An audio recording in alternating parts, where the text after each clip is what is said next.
Kaya kami nakakamunod. Sa kasalanan tayo'y tingko, Kami nakakayak yan. di ang mga pako at sa krus kay Jesus, kundi ang pagmamahal ng loob, ang kaligtasan kanyang kaloob.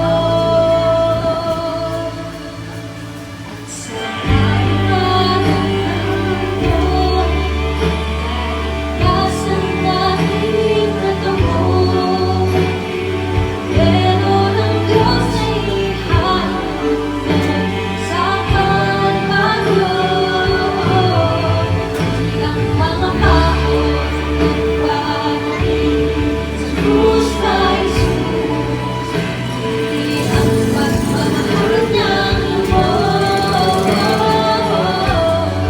At sa kasalanan tayo'y tinubos, di ang mga pako nagpapatid sa krus kay Jesus, kundi ang pagmamahal ng lubos.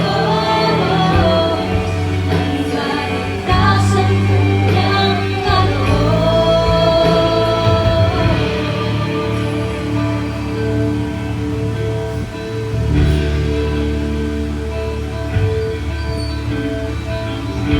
Kasing lalim, labad na taas, malawak kay tugas, pag-ibig mo sa